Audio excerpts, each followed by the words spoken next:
Eastern university එකේ physical science degree එක ගැන. ඉතින් ඔයාලට A level maths කරලා S3ක් තියෙනවා නම් ඔයාලට පුළුවන් මේ කෝස් එකට ඇප්ලයි කරන්න.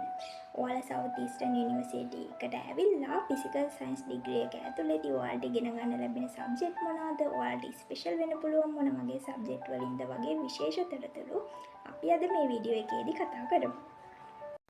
ඉතින් අංගිමල්ලි මේ ෆිසිකල් සයන්ස් ඩිග්‍රී එක ඇතුළතදී ඔයාලට මේන් සබ්ජෙක්ට් 3ක් ඉගෙන ගන්න ලැබෙනවා. ඉතින් යුනිවර්සිටි එකට ආවට පස්සේ ඔයාලට මේ විදිහට කම්බිනේෂන් වලට කම්බිනේෂන් කියන්නේ ඔයාලා මේන් සබ්ජෙක්ට් 3ක් ඉගෙන ගන්න ඕනේ. එතකොට යුනිවර්සිටි එකකින් ඔයාලට සබ්ජෙක්ට් 3ක් ඇතුළත් වෙන විදිහට කම්බිනේෂන් 12ක් දෙනවා ෆිසිකල් සයන්ස් ඩිග්‍රී එකට. ඒ කියන්නේ ඔයාලා සවුත් ඊස්ටර්න් යුනිවර්සිටි එකට ආවොත් ඔයාලා ආවට පස්සේ කම්බිනේෂන් 12කින් ඔයාලට කැමති කම්බිනේෂන් එකක් මේකෙදි තෝරගන්න පුළුවන්. ඔයාලා කැමති කම්බිනේෂන් එකක් කියලා කිව්වට අපි හිතමු ඔයාලා කෙමිස්ට්‍රි කියන සබ්ජෙක්ට් එකට කැමතියි කියලා. එතකොට ඔයාලට පුළුවන් කෙමිස්ට්‍රි කියන සබ්ජෙක්ට් එක ඇතුළත් වෙන කම්බිනේෂන් එකක් තෝරගන්න. ඉතින් සවුත් ඊස්ටර්න් යුනිවර්සිටි එක ඇතුලේ නම් ඔයාලට ගොඩක් දුරට ඔයාලා කැමති කම්බිනේෂන් එක කරන්න chance එකක් ලැබෙනවා.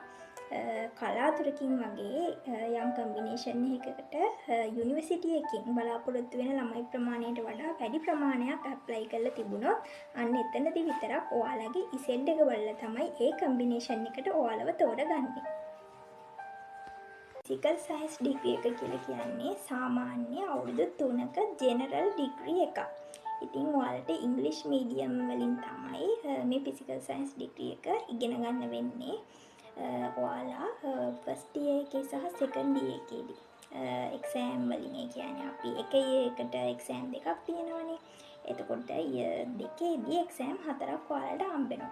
එතකොට මේ එක්සෑම් 4ේදී ඔයාලා දක්වන පර්ෆෝමන්ස් අනුව ඔයාලට ස්පෙෂල් එකක් කරන්න පුළුවන්ද නැද්ද කියන එක තීරණය වෙනවා.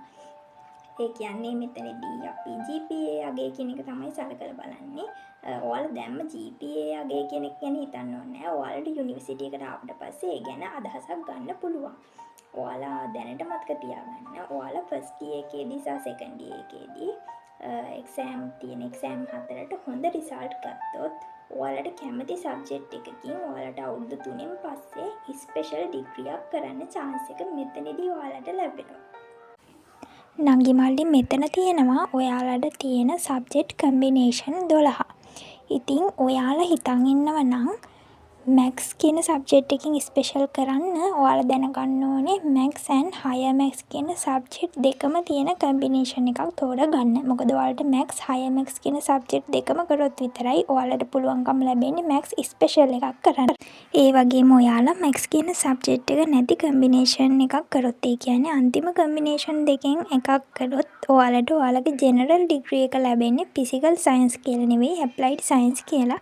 ඉතින් ඔයාලා මෙතනදී මෙන්න මේ කාරණා දෙක ගැනම අනිවාර්යෙන් දැනගෙන ඉන්න ඕනේ.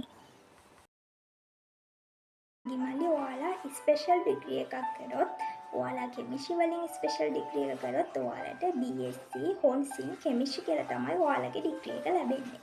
ඉතින් ඔයාලා සැලකිලිමත් වෙන්න ඕනේ ප්‍රධානම දේ තමයි ඔයාලා යුනිවර්සිටි එකට යන්න කලින් ඔයාලා අනාගතයේදී කරන්න කැමති ජොබ් එක තීරණය කරලා ඒ ජොබ් එකට ගැලපෙන කියන්නේ ওই ජොබ් එකට ක්වොලිෆිකේෂන් විදියට අපි යුනිවර්සිටි එක ඇතුළේ ඉගෙන ගන්න ඕනේ මොන සබ්ජෙක්ට්ද ඒ වගේ දේවල් දැන් ඉඳලා ඔයාලා යුනිවර්සිටි එකට යන්න කලින් තීරණය කරලා හොඳ අයිඩියා එකක් අරගෙන ඉන්න. මොකද යුනිවර්සිටි එකට ගිහිල්ලා ඔයාලා සබ්ජෙක්ට් කම්බිනේෂන් තෝරගත්තට පස්සේ කිසිම වෙලාවක ඔයාලට ඒක ආයිත් වෙනස් කරන්න බෑ. අපි හිතමු ඔයාලා සබ්ජෙක්ට් ඔන්න 3ක් කරනවා. හැබැයි ඔයාලා කැමති කෙමිස්ට්‍රි කියන සබ්ජෙක්ට් එකකින් ස්පෙෂල් කරන්න. හැබැයි ඔයාලගේ කම්බිනේෂන් එක ඇතුලේ මේ කෙමිස්ට්‍රි කියන සබ්ජෙක්ට් එක නැහැ. ඉතින් එතකොට ඔයාලට කොච්චර හොඳ GPA එකක් තිබුණත් ඔයාලට කෙමිස්ට්‍රි කියන සබ්ජෙක්ට් එකකින් ස්පෙෂල් එක කරන්න බෑ. ඔයාලට කම්බිනේෂන් එක ඇතුලේ තියෙන සබ්ජෙක්ට් එකකින් තමයි ඔයාලට ස්පෙෂල් එක කරන්න පුළුවන්. ඒ නිසා ඔයාලා මුලින්ම දැනගන්න ඕනේ කම්බිනේෂන් එකකට ඇප්ලයි කරද්දී අනිවාර්යයෙන්ම ඔයාලා ස්පෙෂල් කරන්න කැමති සබ්ජෙක්ට් එක ඇතුළත් වෙන කම්බිනේෂන් එකකට ඇප්ලයි කරන්න. නංගි මල්ලි ඔයාලට මෙන්න මේ සබ්ජෙක්ට් 6න් ස්පෙෂල් වෙන්න පුළුවන්. ඉතින් නංගි මල්ලි ඔයත් ඒ ලෙවල් කරලා රිසල්ට් ඇවිල්ලා ඉදිරි වර්ෂවලදී යුනිවර්සිටි යන්න බලාපොරොත්තු වෙන කෙනෙක් නම් ඔයාලට තාමත් යුනිවර්සිටි එකට යන්න පුළුවන්ද බැරිද කියලා අදහසක් ගන්න බැරි නම් අනිවාර්යෙන් මම channel එකේ කලින් දාලා තියෙන වීඩියෝ එක බලන්න. මම ඒ වීඩියෝ එකේ link එක comment box එකේ හරි description එකේ හරි දාලා තියන්නම්. ඉතින් අද වීඩියෝ එක ගැන මොන හරි ප්‍රශ්න තියෙනවා තව ඔයාලට දැනගන්න විශේෂ දේවල් තියෙනවා නම් අනිවාර්යෙන් පල්ලෙහෙන් කමෙන්ට් එකක් දාන්න නංගි මල්ලි මම අනිවාර්යෙන්ම ඔයාලට රිප්ලයි කරන්න.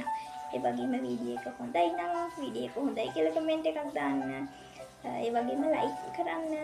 ඒ වගේම මගේ ඉස්සරහට එන වීඩියෝස් එතකොට ඔයාලා යුනි vlogs, ස්ටඩි vlogs වගේ බලන්න කැමති කෙනෙක් නම් අනිවාර්යෙන්ම මගේ channel එක subscribe කරලා තියාගන්න. ඉතින් වීඩියෝ එක මම නංගි මල්ලි අදට මෙතනින් නතර කරන්නම්. ඔයාලා ඉස්සරහට මොනවද ඕන වීඩියෝස් කියලා අනිවාර්යෙන්ම පල්ලෙහෙන් කමෙන්ට් එකක් දාලා තියන්න. එහෙනම් මම අදට ගිහින් එන්න නංගි මල්ලි. හැමෝම පරිස්සමින් ඉන්න. බයි.